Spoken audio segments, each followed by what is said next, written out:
യൂട്യൂബിന് വിട. സൂര്യയിലെ എല്ലാ പരമ്പരകളും സംരക്ഷണത്തിന് ശേഷം തികച്ചും സൗജന്യമായി സൺ നെക്സ്റ്റ് ആപ്പ് ഡൗൺലോഡ് ചെയ്യൂ. കണ്ടാസ്വദിക്കാം നിങ്ങളുടെ പ്രിയ പരമ്പരകൾ.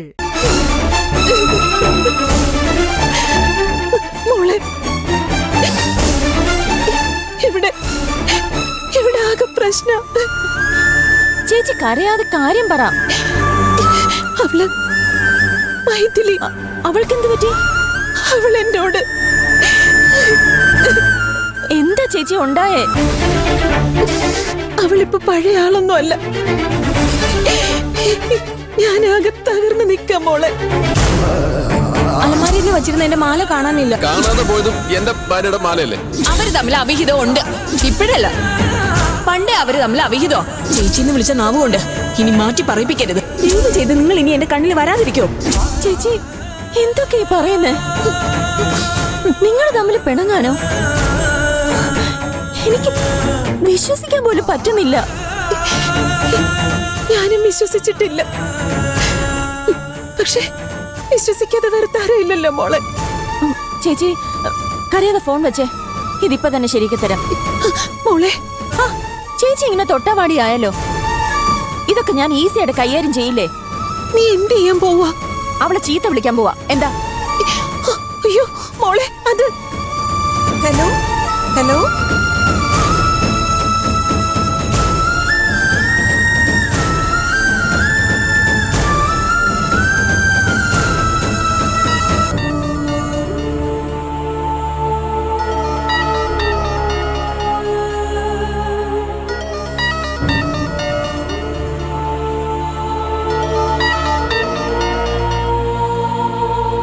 ഹലോ എടി, നീ ഇതെന്തോ ഭാവിച്ചോണ്ടാ? നിനക്ക് എന്തിന്റെ അസുഖാ? ആരാ ഇത്? എന്താടി, നീ എന്റെ ഫോൺ നമ്പർ വരെ ഡിലീറ്റ് ചെയ്ത് കളഞ്ഞോ? ഞാനാ നന്ദിത, മാണിക്യമംഗലത്തെ ചന്ദ്രദാസിന്റെ ഭാര്യ. എന്താ ഇനിയും നിനക്ക് മനസ്സിലാക്കാൻ വിശദീകരണം വേണോ? എന്താ ചേച്ചി, എന്തിനാ വിളിച്ചത്? ഓ, അപ്പൊ ഞാൻ ചേച്ചിയാണെന്നൊക്കെ അറിയാം അല്ലേ? ചേച്ചി വിളിച്ച കാര്യം പറ. കാര്യം എന്താണെന്ന് നിനക്കറിയില്ലല്ലേ? അറിയായിരുന്നെങ്കിൽ ഞാൻ ചോദിക്കില്ലായിരുന്നല്ലോ. അപ്പൊ ഞാൻ കേട്ടതൊക്കെ നേരല്ലേ? ചേച്ചി കേട്ടത് എന്താന്ന് എനിക്കറിയില്ലല്ലോ. കേൾക്കാൻ പാടില്ലാത്ത പലതുവാ. എന്നാ പിന്നെ കേട്ടതൊക്കെ അങ്ങനെ തന്നെ ഇരിക്കട്ടെ.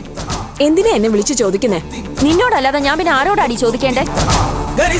നീയല്ലേ ഈ കുഴപ്പം മുഴുവൻ ഉണ്ടാക്കിയേ? ആരെങ്കിലും എന്തെങ്കിലും പറയുന്നത് കേട്ട് എന്നോട് ചാടിക്കടിക്കാൻ വന്നാലുണ്ടല്ലോ. ആരെങ്കിലുമോ? കാവേരി ചേച്ചി എന്ന് മുതലാടി നിനക്ക് ആരെങ്കിലും ആയത്? ചേച്ചി വെറുതെ ഒരു പക്ഷം മാത്രം കേട്ട് സംസാരിക്കാൻ നിൽക്കല്ലേ. മറുപക്ഷം കേൾക്കാനല്ലേ നിന്നെ ഞാൻ വിളിച്ചത്. തൽക്കാലം ആരോടും സംസാരിക്കാൻ എനിക്ക് താല്പര്യമില്ല. ഞാൻ പിന്നെ സമയം കിട്ടുമ്പോ അങ്ങോട്ട് വിളിക്കാം. മൈഥിലി, എടി, ഹലോ ഹലോ.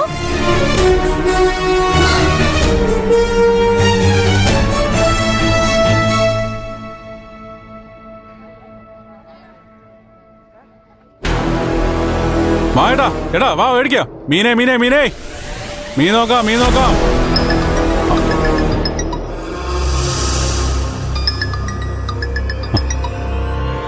ഹലോ നന്ദിതേ, ഇവിടെ ഉണ്ടോ? എവിടെ? ഞാൻ വൈകിട്ട് വരുമ്പോ മീൻ കൊണ്ടുവരാന്ന് പറഞ്ഞല്ലേ? മീനൊന്നും വാങ്ങാൻ വന്നതല്ല ഞാൻ. എനിക്ക് ചന്ദ്രേട്ടനോട് അത്യാവശ്യമായിട്ടൊരു കാര്യം സംസാരിക്കാനാ. ഞാൻ മാർക്കറ്റിന് പുറത്തുള്ള റോഡിൽ നിൽപ്പുണ്ട്. എന്താ നന്ദിതേ, നീ അകത്ത് കയറി വാ. അവിടെ വെച്ച് പറയാൻ പറ്റുന്ന കാര്യമല്ല. ചന്ദ്രേട്ടനൊന്ന് വന്നേ. ശരി, ഞാൻ ഇപ്പൊ വരാം. ആ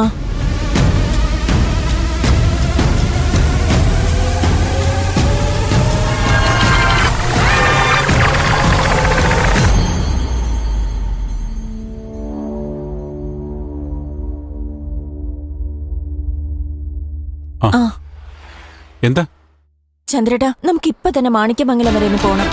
മാണിക്യമംഗലത്തോ? എന്തിനാ? അവിടെ ആകെ പ്രശ്നമാ ചന്ദ്രേട്ടാ. കാവേരി ചേച്ചിയും മൈഥിലിയും തമ്മിൽ വലിയ വഴക്കായി. വഴക്കോ? ആ, കൊച്ചു കൊച്ചു കാര്യങ്ങൾക്ക് മൈഥിലി ചേച്ചിയുടെ ബഹളം ഉണ്ടാക്കുക. എല്ലാം അവരുടെ തെറ്റിദ്ധാരണയാ. ഞാൻ ചെന്ന് സംസാരിച്ചാൽ തീരാവുന്നതേ ഉള്ളൂ. എത്രയും പെട്ടെന്ന് എന്നെ അവിടെ എത്തിക്കണം ചന്ദ്രേട്ടാ. എനിക്ക് ഒറ്റയ്ക്ക് പോകാൻ വയ്യാത്തതുകൊണ്ടല്ല.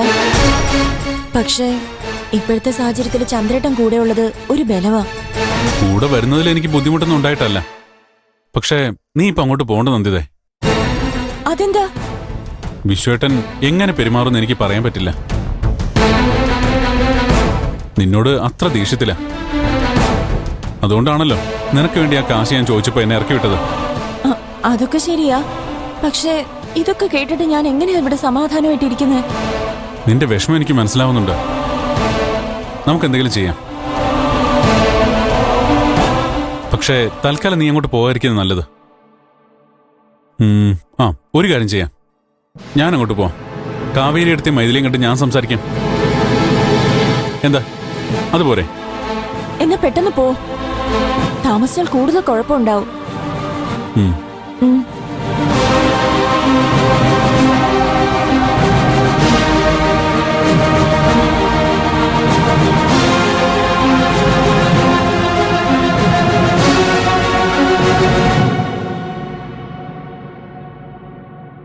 മൈഥിലി, ഇതെന്താ നീ വേറെ അടുപ്പിൽ അരിയിട്ടെ? ഇന്നു മുതൽ ഇങ്ങനെയാ. ഒരടുക്കളയിൽ രണ്ടടുപ്പെന്ന് കേട്ടിട്ടേ ഉള്ളൂ. ഇപ്പൊ അത് കണ്ടു. നിനക്ക് നഷ്ടമൊന്നുമില്ലല്ലോ. എനിക്കല്ലേ നഷ്ടമുള്ളൂ. ഞാൻ ഇതിൽ ഏത് അടുപ്പിലാ വർക്ക് ചെയ്യാൻ? എനിക്ക് ആരുടെയും സഹായം ആവശ്യമില്ല. എന്നാ പിന്നെ ഞാൻ കാവേരി ചേച്ചിയുടെ കൂടെ കൂടിക്കോളാം. എനിക്ക് ഒറ്റയ്ക്ക് ചെയ്യാവുന്ന പണി എവിടെയുള്ളൂ. അപ്പൊ ഞാൻ ഔട്ടല്ലേ? ശരി, എന്ത് വേണോന്ന് എനിക്കറിയാം. ഒന്ന് നിന്നെ. നീ എന്താ ചെയ്യാൻ പോകുന്നത്? എനിക്ക് വല്ലതും കഴിക്കണ്ടേ? നിങ്ങൾ രണ്ടുപേരും കൈ കഴിഞ്ഞാ പിന്നെ ഞാൻ എന്ത് ചെയ്യും? ഏതായാലും രണ്ടടുപ്പായി. ഒന്നുകൂടി ഇരിക്കട്ടെ, ഒരഴകിന്.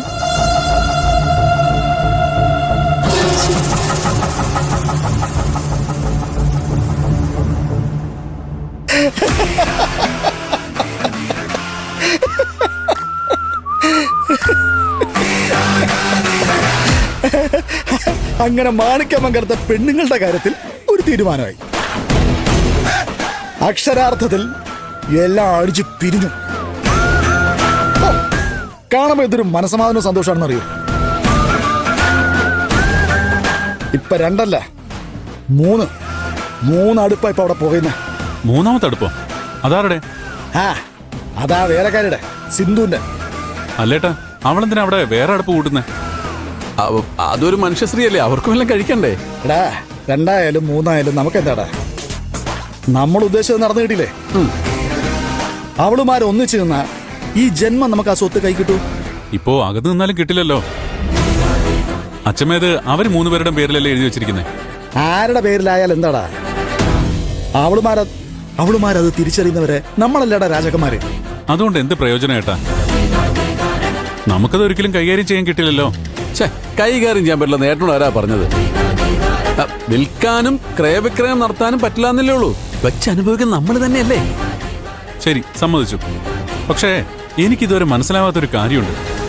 മാണിക്യമംഗലത്തെ 3 മരുമക്കളുടെയും പേരിൽ സ്വത്ത് എഴുതി വെച്ച അച്ഛമ്മ എന്താ ആതിരെ ഒഴിവാക്കിയത്? അതിനച്ഛമ്മയ്ക്ക് അതിൻ്റെതായ കാരണങ്ങളുണ്ടാവും. എന്ത് കാരണങ്ങൾ? അതിന് ഈ അച്ഛമ്മയോട് തന്നെ പോയി ചോദിക്കണം. അതിന് ബുദ്ധിമുട്ടുള്ള കാര്യമല്ലേ? ഏട്ടാ, എന്തോ ഇത്? ഏട്ടനെ വിചാരണ ചെയ്യാനുള്ള പ്ലാനാണോ? ഞാൻ ആരെ വിചാരണ ചെയ്തതൊന്നുമല്ല. അറിയാത്ത കാര്യങ്ങൾ ചോദിച്ച് മനസ്സിലാക്കണ്ടേ? പിന്നെ വേണം, നിർബന്ധമായിട്ടും വേണം. ഇതുപോലെ നിനക്ക് അറിയേണ്ട കാര്യങ്ങൾ വല്ലതും ഉണ്ടെങ്കിൽ ചോദിച്ചോടാ, ഞാൻ പറഞ്ഞുതരാം. കാവേരി എടുത്തേക്കാളും നന്ദിതയെക്കാളും മൈഥിലിയേക്കാളും അച്ചമ്മയ്ക്ക് പ്രിയപ്പെട്ടത് ജനനിയായിരുന്നില്ലേ? പിന്നെന്താ ജനനിക്ക് അതിൽ ഷെയർ ഇല്ലാതെ പോയത്? ഞാൻ മനഃപൂർവ്വം അത് എന്നോട് തന്നെ ചോദിക്കാതിരുന്ന ചോദ്യ. ഇനി ഞാനായിട്ട് ചോദിച്ച് കുഴപ്പമുണ്ടാക്കുന്നത് എന്തിനാ? ആ കുഴുത്തുരുമ്പ് പിടിച്ചവളെ അച്ഛമ്മയായിട്ട് ഒഴിവാക്കിയിട്ടുണ്ടെങ്കിൽ എന്റെ ഒരു വാക്കിന്റെ പുറത്ത് ഇനി ഓർമ്മിപ്പിച്ച് അവകാശിയാക്കേണ്ട കാര്യം എന്തുവാ? അതെ ഏട്ടാ, ഞാനും അത് ആലോചിക്കാഞ്ഞിട്ടല്ല, മനഃപൂർവ്വ ഏട്ടോട് ചർച്ചയായിരുന്നത്. ഏട്ടൻ പറഞ്ഞതാ സത്യം. അച്ഛമ്മയായിട്ട് ഒഴിവാക്കിയ ബാധ്യത നമ്മളായിട്ട് എടുത്ത് തലയിലോട്ട് വെക്കണ്ടല്ലോ. ഏട്ട ഇക്കാര്യം വക്കീലോട്ട് സംസാരിച്ചോ? എന്തിന്? ഞാൻ കാശ് മുടക്കി വെച്ചിരിക്കുന്ന വക്കീലിനോട് അവക്ക് വേണ്ടി ഞാൻ എന്തിനാ വക്കാലത്ത് പറയുന്നത്? നിങ്ങൾ ഈ പറഞ്ഞതൊക്കെ എനിക്ക് വിശ്വസിക്കാൻ ബുദ്ധിമുട്ടുണ്ട്.